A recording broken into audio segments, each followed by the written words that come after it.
নমস্কার বন্ধুরা, সকালের জলখাবারে বা টিফিনে হালকা ফুলকা এবং স্বাস্থ্যকর কিছু খেতে চাইলে হাতে মাত্র 10 মিনিট থাকলে এটা বানিয়ে নিতে পারেন। খেতে অসাধারণ হয়।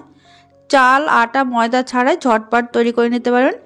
এটা টমেটো বাদামের চাটনির সঙ্গে খেতে দারুণ লাগে। তাহলে চলুন দেখে নিই কীভাবে বানাবেন। সবার প্রথমে একটা মিক্সিং জার নিয়েছি। জারের মধ্যে দিয়ে দিচ্ছি আমি 1 কাপ সুজি। সুজির মধ্যে দিয়ে দেবো একটা মিডিয়াম সাইজের আলু। এখানে কাঁচা আলু এরকম ছোট ছোট টুকরো করে কেটে ভালো করে ধুয়ে নিয়েছি। এবার এর মধ্যে দিয়ে দিচ্ছি আমি 1 কাপ মতো জল। এবার এটা একদম মিহি করে বেটে নিতে হবে। দেখুন এটা মিহি করে বেটে নিয়েছি। এবার একটা বড় বাটিতে ঢেলে নিচ্ছি। এর মধ্যে ছোট ছোট আলুর টুকরো রয়েছে, তাতে কিন্তু কোনো অসুবিধা হবে না এতে। এবার এটা খুব ভালো করে মিশিয়ে নিচ্ছি। দেখুন ঠিক ব্যাটারটা ঠিক এরকম হবে। এবার এটা রেস্টে রেখে দেবো আমি 5 মিনিট। অন্যদিকে টমেটো বাদামের চাটনি তৈরি করার জন্য একটা ফ্রাই প্যানে দিয়ে দিলাম আমি 1 চা চামচ সাদা তেল। তার মধ্যে দিয়ে দিলাম 1 চা চামচ গোটা জিরে আর হাফ চামচ কালো সর্ষে। এখানে 2টো কাঁচা লঙ্কা দিয়ে দিলাম। এর মধ্যে সামান্য একটু নুন দিয়ে দিলাম, এতে করে কিন্তু তেল আর ছিটিয়ে আসবে না। গ্যাসের আঁচ লোতে রেখে কিছুক্ষণ নাড়াচাড়া করে নেওয়ার পর এর মধ্যে দিয়ে দিলাম আমি 4-5 কোয়া রসুন। তারপরে দিয়ে দেবো এর মধ্যে 1 মুঠো কাঁচা বাদাম। গ্যাসের আঁচ লোতে রেখে এগুলো কিন্তু হালকা করে ভেজে নেব আমি।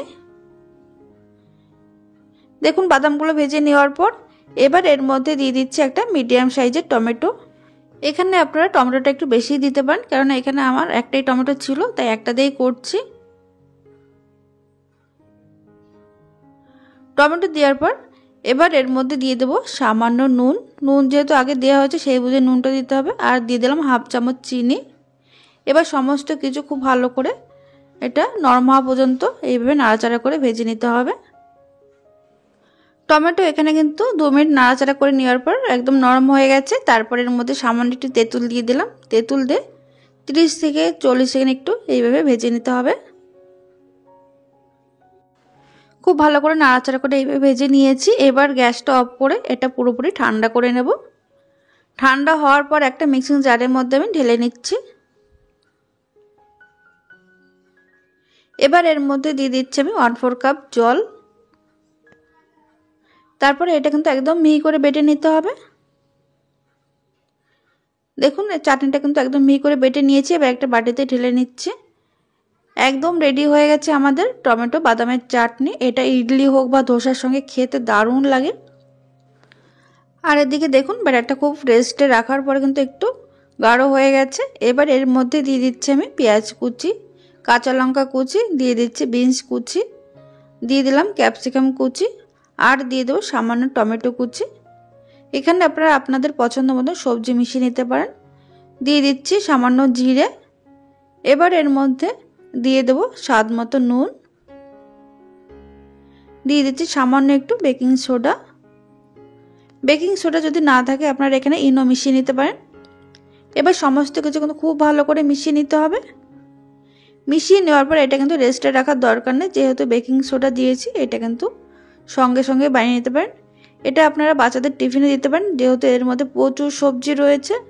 বাচ্চারা সবজি খেতে না চাইলে এইভাবে বানিয়ে দিলে কিন্তু বাচ্চারাও কিন্তু ভীষণ মজা করে খাবে, আর খেতেও কিন্তু ভীষণ ভালো হয়।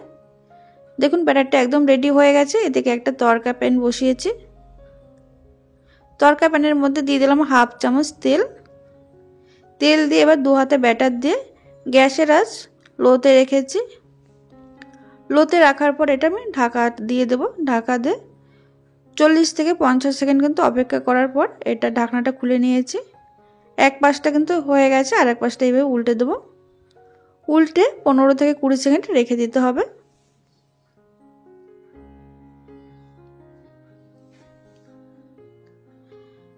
দেখুন দুপাশটা কিন্তু খুব সুন্দরভাবে তৈরি হয়ে গেছে, আর এটা কিন্তু বেশ ফুলে উঠেছে। এইভাবে 2 পাশটা কিন্তু হালকা এরকম কালার আসা পর্যন্ত ভেজে নিতে হবে। এটা ভাজা হয়ে গেছে, এবার তুলে নিচ্ছি। এর মধ্যে দেখুন আরও তেল রয়েছে, আর সামান্য একটু তেল দিয়ে আবারও একইভাবে 2 হাতে ব্যাটার দিয়ে দিতে হবে। এটা কিন্তু একদম ঝটপট হয়ে যায়। আর এরকম তড়কা প্যান যদি না থাকে আপনারা যে কোনো ননস্টিকের কড়াইতে এইভাবে বানিয়ে নিতে পারেন সামান্য তেল দিয়ে। দেখুন এটাও হয়ে গেছে, দুপাশটা কিন্তু খুব সুন্দর তৈরি হয়ে গেছে। এবার এটা তুলে নিচ্ছি। একইভাবে আমি প্রত্যেকটা তৈরি করে নেব। তাহলে বন্ধুরা, একঘেয়ে রুটি তরকারি খেতে যদি ভালো না লাগে, এইভাবে সকালবেলা জলখাবারে হোক বা টিফিনে ঝটপট বানিয়ে নিতে পারেন। আর দেখুন কতটা ফুলে উঠেছে আর বেশ নরমও হয়েছে ভেতরের দিকটা। আজকের এই রেসিপি যদি ভালো লেগে থাকে লাইক কমেন্ট শেয়ার করতে ভুলবেন না, আর চ্যানেলটিকে সাবস্ক্রাইব করে পাশে থাকবেন। আর এটাই বাদাম টমেটো চাটনির সঙ্গে খেতে দারুণ লাগছে। অবশ্যই এইভাবে বাড়িতে বানিয়ে জানাতে ভুলবেন না কেমন হয়েছিল।